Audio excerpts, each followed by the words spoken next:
Alrighty, y'all. We're gonna try this thing. Hi. There we go. It's Hi. it's doing the vertical thing again, but whatever, it's Yeah, fine. it's telling me to do the same thing. I wish that I could see it. Oh well. Play that thingy. All right, let's play Oh, that cool. Yeah, funky no, I music. can hear it fine. All right, let me Great. position.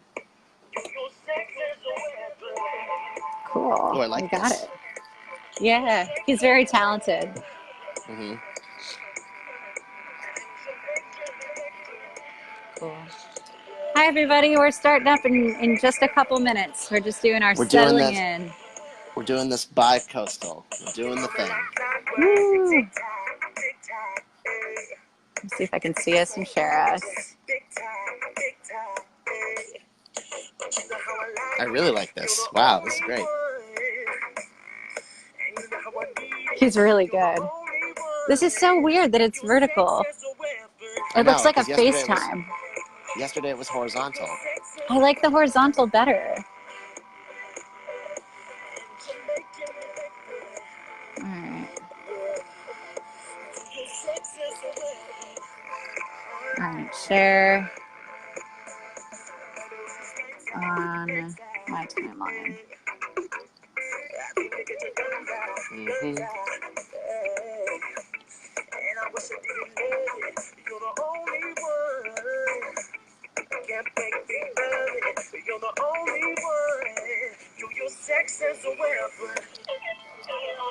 I just lost you. Oh, there you are. Hi. I flipped my camera. Oh, can we do that? Oh, all right. Does That's it tell you fine. you can't? Damn, this is annoying.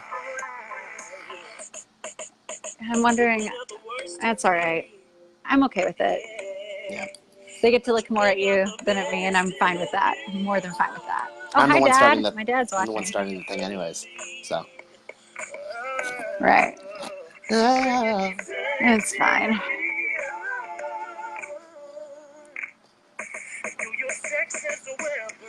I can't plug my microphone in until this is done because I think it thinks it's headphones, but that's fine. That's okay. No You guys worries. can hear me. Yeah. I should probably start my garage band, shouldn't I?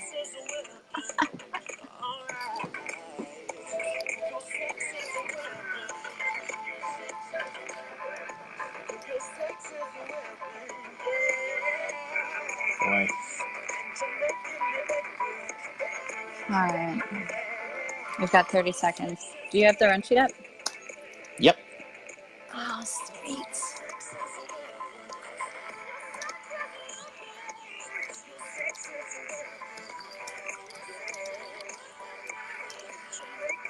Thank you, Stuart, for letting us use your music.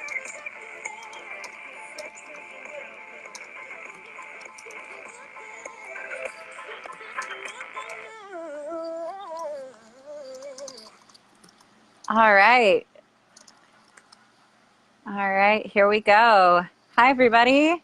Hello. Hi, welcome to the first ever Bicoastal Under Further review. I'm Kata. I'm Andrew. I'm live from Phoenix, Arizona, everybody. Yeah, we're doing the thing. Just living the dream. Andrew's favorite hobby is abandoning me. I'm really So sorry. I was, I knew I would be gone. I knew that. I just totally forgot to tell you. I also forgot to tell you that I would be gone for 2 Mondays. But we were able to make this one work. I'm happy about that, at least. yeah, no, that was good because I couldn't find anyone to do the show with me. So, and next week you're gone. Yeah, you're gone next week too. So next week we'll figure something out. But this week we were able to actually figure it out, so we can go live together and talk about a hmm bunch It's of cool things. it's a weird like interview type thing because I started the live video from the UFR page, and it's like I'm having you up in this little box here, Yeah, which is I'm fun, like I'm right an here. Hi. interview. There she is. Hi. Hi. All right. What are you Um, drinking? What do you have over there? I have a really big espresso martini. I have a very large glass of Arnold Palmer that I mixed with like rum that I found. So Cheers. cheers. Cheers. Oh God. Oh, that's good. Oh, Joe Yep. did a good job. It even I hurts. had It Joe even doing hurts doing two my hours drinks in the today. past. Hooray. So we don't have any Yeah, polls this week. that's right. Yeah. We don't have any polls this week, guys, because it's been a busy week. But we do have a segment that I like to call official show business, because there's no business like official show business. That's right. That's damn right. We have a lot to talk about. What's the schedule for the upcoming week? What's happening? That's what I have written down. So yeah, so this week we've got some stuff going on. Next week we're gonna have a guest host. Andrew's in Arizona. We've covered all that. So next week, again, a little up in the air, but the week after, we wanted to let you guys know, we know we've been absolutely terrible to you and to each other. Mostly, actually, we've been pretty nice to each other. Yep. Well, because we haven't been doing our dares. And so Monday the 21st, we're going to do this massive dare conglomeration episode. It's going to be trash. Yep. We're really excited. So all the dares that we've missed out on to this day are going to be on Monday the 21st, in addition to some usual sports talk. And then this is a big save the date for our New York fam, and anyone who wants to come in for it, please come and hang out with us on Monday, January 28th. Save the date. We are doing a massive ass party right here. And by here, I mean where I am, not where he is, at Manhattan proper. We have our bar space from like 6-ish to 9-ish. There's going to be karaoke. There's going to be raffles. There's going to be free stuff, free drinks, free whatever, as our big specialty cocktails by Gem and Bolt, this amazing mezcal company that wants to work with us. They do really great work. They're all about supporting artists and women and like all the things that we're all about. So we're working with them and with Manhattan proper and a few other people, and we're doing a big event.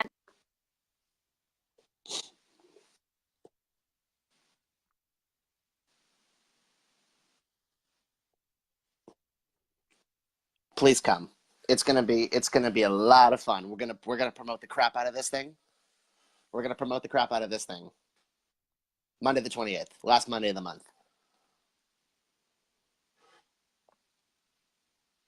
Right. All right. So,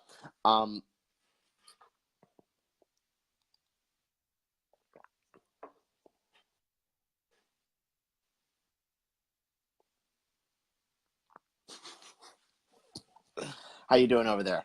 You good? Great. Cool. All right. Let's just get.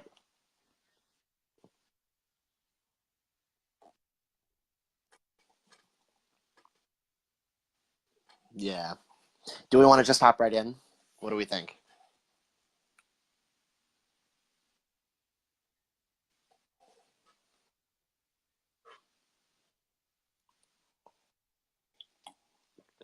Cool. It's lagging on me here. I don't know if it's you or me. It's probably me. That's okay. Let's jump into our stuff. Yeah. Let's talk about what is arguably the biggest story of the wild card playoffs this week, and that is that the Eagles upset the Bears. And in what it was, I thought it was very surprising. Yeah, I'm a little. I told you before the game that I would take the Bears at 6.5. Like I thought it would be like a 23-10 game. I wasn't expecting a close game, much less the Eagles to win. So no, and it's crazy. I'm shocked. Like I am too, and I'm a little upset, to be quite honest. Because the thing is that this poor kid, Cody Parkey, is getting all this heat for missing the field goal kick, but he didn't miss it. You go back and you look at the frame by frame, and the ball was very clearly deflected. Now you've got fucking Eagles fans. But also, like, it had the distance to get there. Like, I feel bad for Cody Parkey for missing the field goal, but the thing had the distance. Right. And it's just like this guy's entire season came full circle in one kick on Sunday last night. Mm-hmm. It's just the dude hit 4 posts in one game in the regular season, and then his season and probably his Chicago Bears career ends on the upright of that kick. I feel bad for him. He's probably not, but he's not going to be playing for the Bears next year. He'll definitely be somewhere else. Well, but it's just, it sucks because it's not his fault. And honestly, like, as far as the Bears are concerned, like, Cody Parkey's kind of the MVP of the game. Like, he scored most of their points. And now Yeah. you've got the fucking Eagles fans Venmoing the kid because they, like, That feel bad that he's not going to have a job. Like, oh, right. man. It's just so upsetting. I feel so bad for poor him. guy. Yeah, me too. But at the same time, though, like, it's your job to make kicks. Like, look at in the AFC Championship game a couple years ago when the kicker for the Ravens, Billy Cundiff, missed that field goal. He got cut from the team, and then they found Legatron after that. Blair Walsh in Minnesota missed his kick, gone from the team.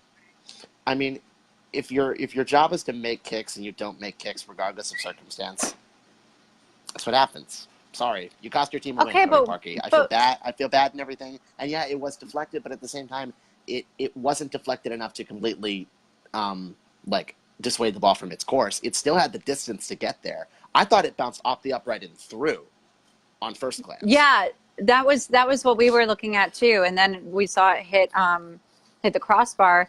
But like, I've watched it many times. I still haven't seen it hit the crossbar, but I believe you. No, it definitely did. But yeah. But it's crazy. Like, I mean, if you're going to bring up other kickers, though, what about Mason Crosby and his shit show of a performance for the first half of the season for the Packers? True. I don't know. I don't know what's going to happen with Mason Crosby. I don't think the Packers will cut him just because he's traditionally been pretty good. Maybe he just had a bad year this year. I don't know. I mean, for the Patriots, Stephen Gostkowski's quality has gone down dramatically, but he's still there. I mean, he's not missing 5 kicks in a game, but still. I mean, I just don't think that this game loss last night can be blamed on Cody Parkey. I think what we saw last night, particularly, I mean, and the Cody Parkey kick is a perfect example of this, was really good defense from both teams, making it such a low-scoring game. And and I have a really hard time believing this is his fault. Not to mention, by the way, we saw incredible play for the most part from both Nick Foles and from Mitchell Trubisky. And I mean, it was anyone's game to win until this one flub and until,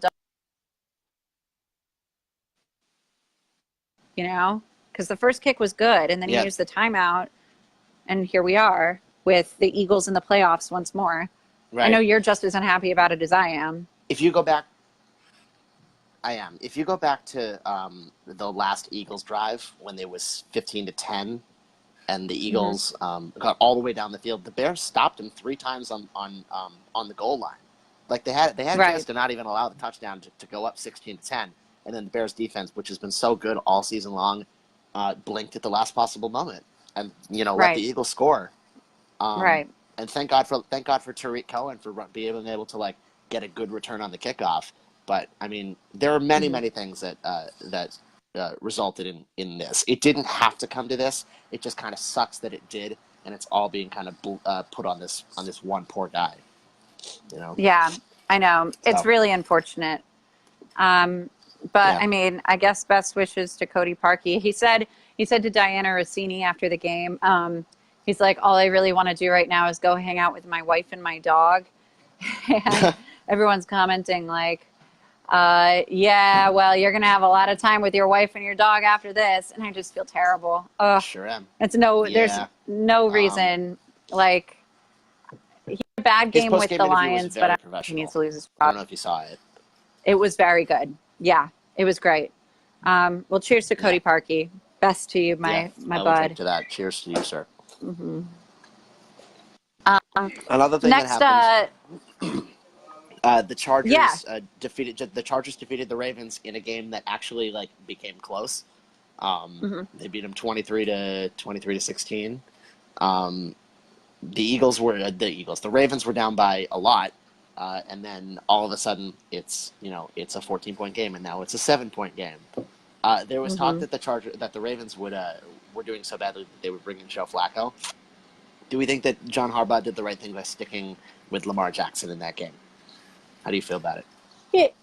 Yeah, I mean, this is a big question because I think the Flacco has been well now for several weeks, and they've continued to play Lamar Jackson because obviously he's proven himself pretty studly.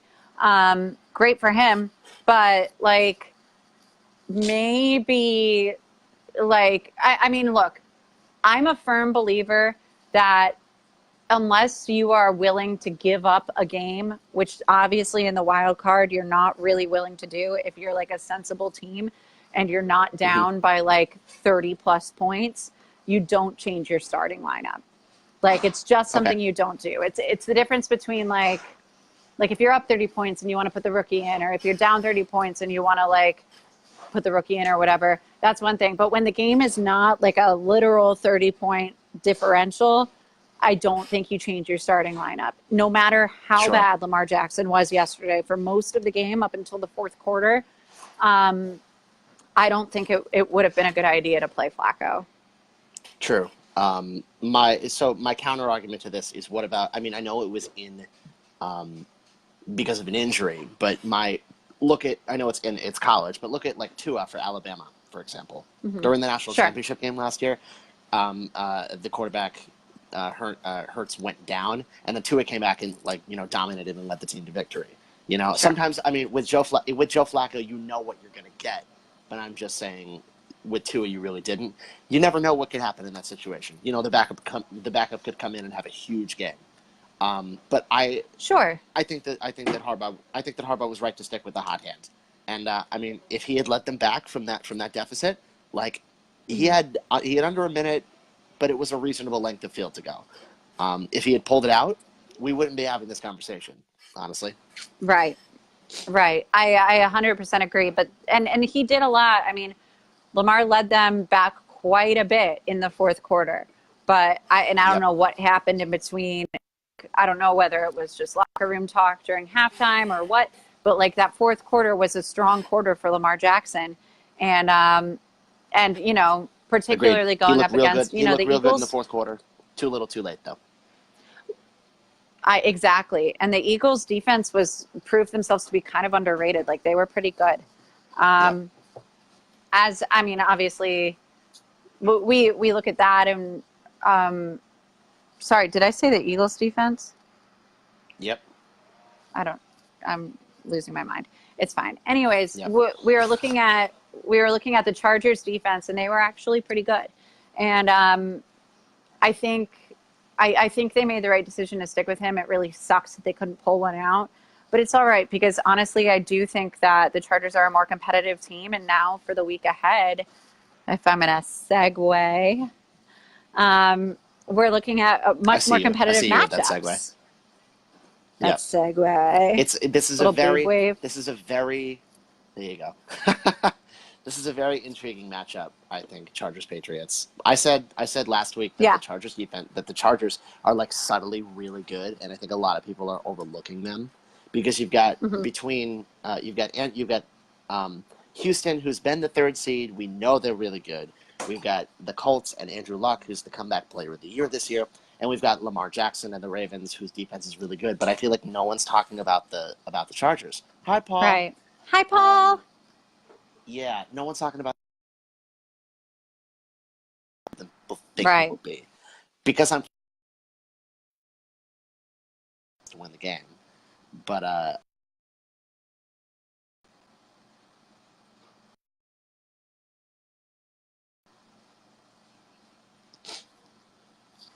I do. I picked the Chargers because why not?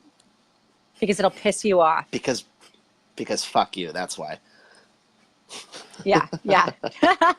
No, I do. Honestly, I know the Patriots are obviously like Vegas says they're going to win. I think the spread is like 5.5 or something. I wouldn't be surprised if it goes to 6.5 by Sunday. Well, and they've had their bye week. They're playing at home. Like everything is kind of stacked up for the Patriots to win, and that is exactly when the Patriots know how to fuck themselves sideways. Okay. Not at home in the divisional playoff game. This is what's called the tomato can game for the Patriots.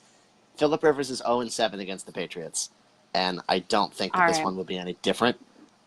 Patriots win by at least 10 on Sunday. But Phillip Rivers has defied all stats from like for this year, he has done an incredible Okay. job proving himself to be a worthwhile quarterback. Like, I don't know. Yeah, but the one I'm stat that he going with the hasn't defined Chargers. is I that think he's that they can pull something out. the one stat he has not defied is that he is still 0-7 against New England. So I don't know. We'll see on Sunday.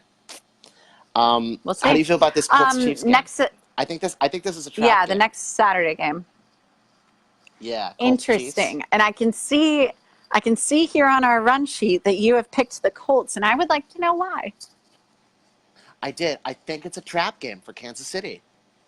These two Okay. teams have history together. Remember the last time that they played? It was like the greatest football game of all time, where the Colts were down by like 25 points and came back to win in overtime, like 38-31 or something like that. I know the game's at Arrowhead, but I feel, and I know the Colts haven't given us any reason to think that they should beat Kansas City, but I have an interesting feeling about this game. I mean, you saw the Chiefs play against the Ravens, and as they almost lost that game as well. I think the Colts defense is better than you give them than we give them credit for. Something about this game tells me that when it's Andrew Luck against Patrick Mahomes and the chips are down, that Andrew Luck pulls it out, and I think the Colts win in Arrowhead. You know, Captain Andrew Luck, you can't deny now that he's been gifted this beautiful offensive line to protect him, and he can stay within the pocket or occasionally maneuver his way out because he feels like stacked. There's really no telling what's going to happen. Paul, we're going to get to your comment in a second. I just want to say that there's really no fighting Patrick Mahomes, and the only people, no, that's not true. There have been a few worthy challengers this past season, but I think Mahomes and his and they want their title and they're going to come and get it. And I think, what I'm going to say is going to sound really rude, but Andrew Luck and his Colts are has-beens on a comeback round, and it's great, but it's like you're saying right now, Paul. Mahomes has weapons. Like, there's absolutely no way that those weapons can't get past like a kind of faltering Colts defense. You know what I mean? Yeah. Okay. So the Chiefs have weapons, but it's not like the Colts don't have weapons too. You know, T.Y. Hilton's had a great season. T.Y. Hilton's been great, Eric Ebron's come out of a dumpster fire to, be one of the best tight ends in football. Marlon Mack is a really capable rookie who's going to be incredible down the stretch. Also, the Chiefs secondary is garbage, okay? Like, if you can get past that front four, that front seven, and you can, complete some passes, I don't know, I think you can give the Chiefs a run for their money. I mean, you're gonna have to outduel them anyways. I mean, if you're gonna beat them, you're not gonna beat them, 14-10. You're gonna have to beat them 35-32 or something like that. It's gonna have to be a shootout in order for you to beat Kansas City. But I think the Colts can do it. I don't know. We'll have to see. The Chiefs have been a playoff pick since the beginning of the season, and I'm kind of running with them. By the way, real quick, apologies to everyone. We have a little bit of a lag, it seems, on both of our ends right now, so there might be a couple of weird pauses, but we're playing. That's what we do here. Paul, real quick, I want to address your comment about Paul said playoff Brady is deaf better, and Bill will pull out the real playbook, the one with the PI calls for them. Andrew, do you have anything to respond to our friend Paul about that? Yeah, he's not wrong. I would say that that's an accurate assessment. I feel like he's not wrong. I was saying that we haven't seen the full potential of this Patriots offense yet, and I think we're going to see some things in the playoffs that we haven't seen yet, especially with Josh McDaniels with 1 foot out the door. As for the pass interference calls, I mean they don't have their receivers are shells of them. Most of their receivers are shells of their former selves, and if you can draw some penalties, if you were any other team in football and you would want to draw a couple PI penalties if you could, that's the way the game's played. Sorry. But also, like you just said, you're like, we haven't really seen the offense that they have their full potential, whatever, but they are shells of themselves. we've seen really bad, or at least like significantly worse than normal Rob Gronkowski. We've seen a pretty useless Julian Edelman. We've seen, I mean, the young kids are doing great, but we're going to touch on a little bit later in the show, a little bit more about what we're looking at as far as the draft goes. But I just wanted to bring that up real quick. Let's move to Sunday's games. The first one, we both agree that the Rams are going to absolutely slaughter the Cowboys. But I want to know why, because the Rams have actually had some pretty questionable games lately. What are you thinking? Sorry, tying back to your last point about the Patriots, when it comes down to it, you only have to win when it comes down to it from this point on, you only have to win 3 games. You know? Sure. I mean, I know it's the playoffs, but you only have to win 3 games. But if we're talking about the Rams have kind of stuttered in December. You know, they lost 2 in a row. I don't think this game's going to be a complete walkover for them, even if it is at the Coliseum. I think the Cowboys can give them trouble, but I think the game will be close. I think the Rams are the better team. I think the Rams are the better team, and I hate Dallas. So that's my reasoning. That's fair. I have very similar reasoning. Cheers to that. Cheers. Fuck Dallas. Yep. No, I think there's something to be said for, I mean, they might have, we have no idea what's going on in LA right now. There's a very good chance that they knew they were playoff bound and that, you know, they decided, all right, let's give everybody a little rest and then come back strong or whatever. But I think it's important to consider that Sean McVay has done nothing except surprise everyone this year, as has Jared Goff. Jared Goff, my fantasy quarterback, was absolutely just incredible for me this year in fantasy, but also really showed his potential as like a really young player in the league. And I feel a lot better about his performance with his various wide receiving weapons and Sean McVay's coaching. Now that the time is now, like, no fucking around. I feel a lot better about that than I do the Cowgirls who continuously disappoint. Right. Eagles Saints. How many points are the Saints going to win by? Yeah. I want to say I'm going to give it a solid 26. I'm going to say 26 points. I would feel a lot better. I'd say like 30, quite honestly, if the Eagles defense didn't show the fuck up this week. But here we are playing like teams playing a good Eagles defense. Who did you pick? Yep. I picked the Eagles just because I'm really scared. I'm really scared of Nick Foles. He's got big Nick energy, you know? Yeah. Big Nick energy. He's Napoleon Dynamite. If the Eagles win this game, they will win the Super Bowl. That's my prediction. If they win this game, they'll repeat. They'll win the Super Bowl again. Oh, here we go, Andrew. I just lost last year. I love this right now. I love what you've just said because it's bringing me back to our vintage form of debate, like when we first met and we're like doing this thing. Like just talking about, that's a hot take right there. If the Eagles win this game, that they will win the Super Bowl. I think so. I think if they beat the best team in football, that propels them to a win in Santa Clara. No, Atlanta. That's where the Super Bowl is. Right. So you think they will win this game? Instinct tells me that this is another trap game. I think both number 1 seeds go down this weekend. All right, moving on. Moving on. I have nothing to say about that. I think you're horribly wrong. Cheers to me and my cold takes.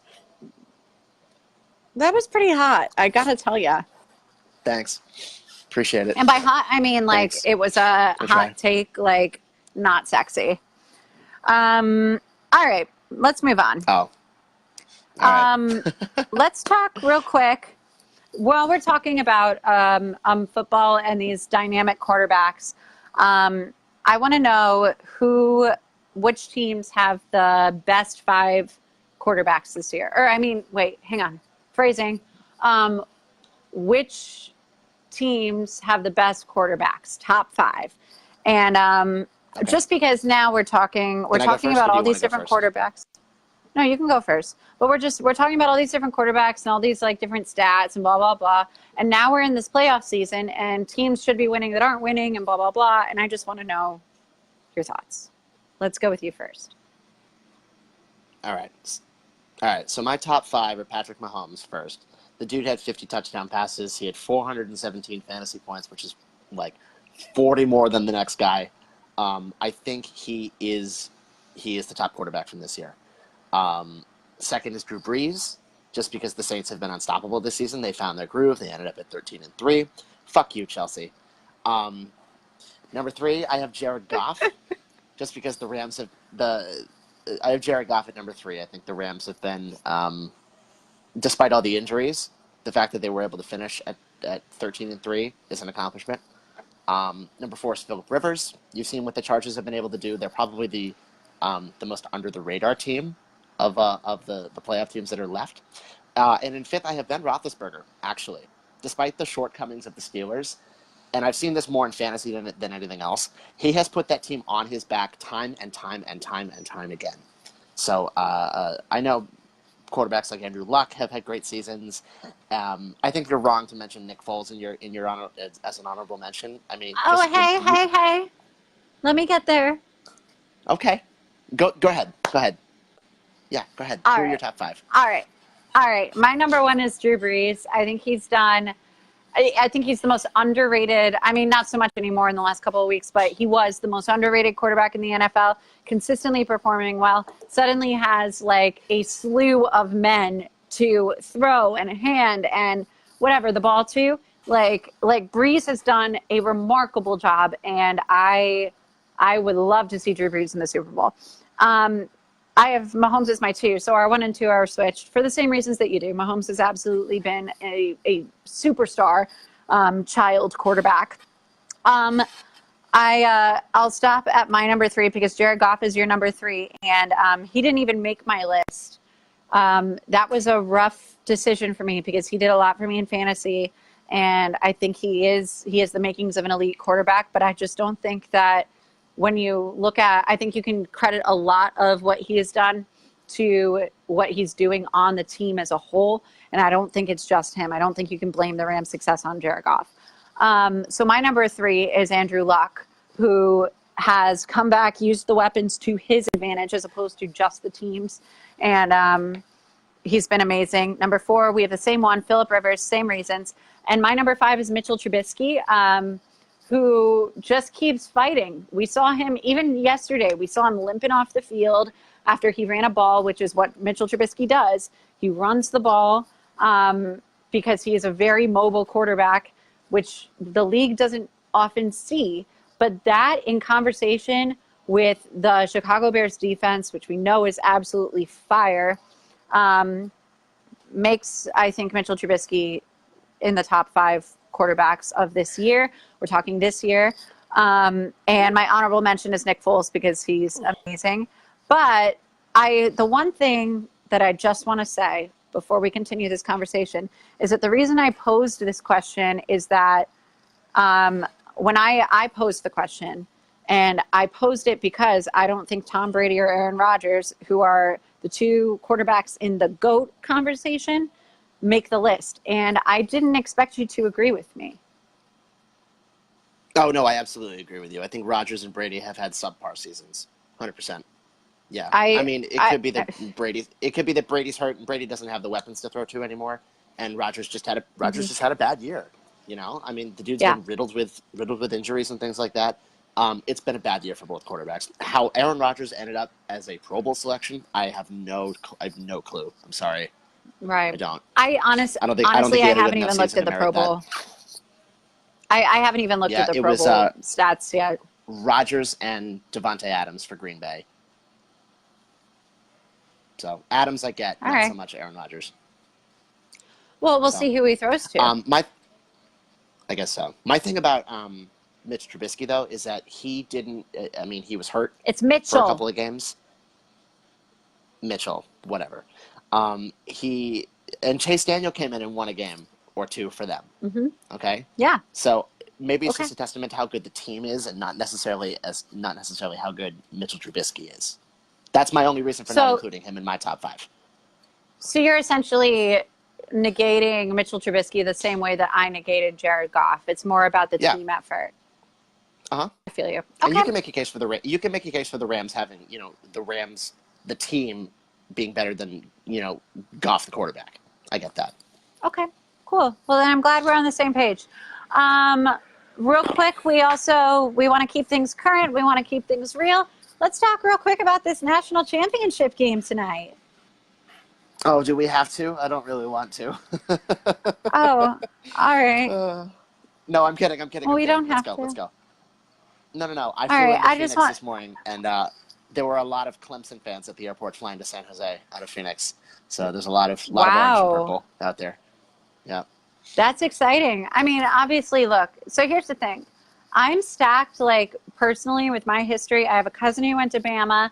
Nick Saban is Croatian, which you all know I am very, very Croatian. The Clemson defeated Notre Dame, which is, probably the college team that I have the most affiliation towards. I have every reason to want Bama to win this game, and I do not. And I also want to put in that Trevor Lawrence looks like a Sphinx cat, even though he has hair, and a lot of hair. And just like I have written here, just like the ever-powerful Sphinx, he will be the key driver leading to victory over Bama. I'm feeling optimistic. I'm picking Clemson. I am a bandwagon Clemson fan after going to a game. Is there a way that both teams can lose this game? No. This game is not appealing to me at all. I don't anticipate watching it tonight, although I probably will check in on it. You're not going to watch it? I will check in on it. I don't know. I don't have any interest in it. Why would I watch it if I don't have interest in it? I can't believe you're not going to watch it. No, Trevor Lawrence looks like a Sphinx cat.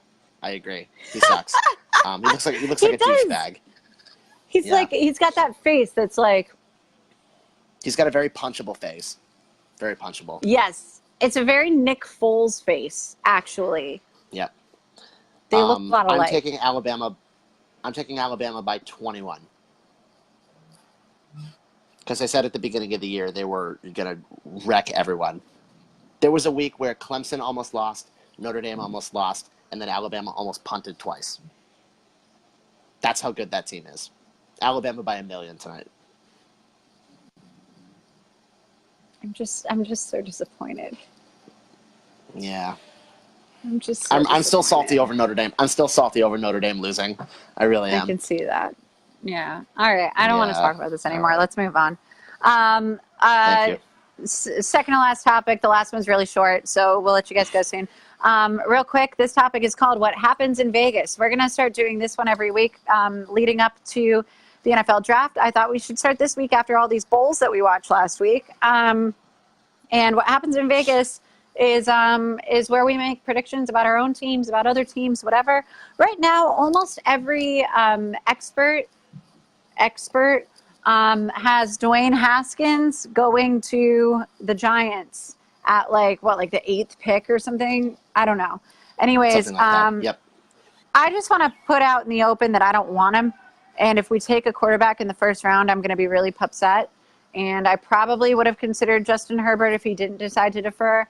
But now I definitely think that we need to be looking at the Giants' offensive line and backing that up a little bit more.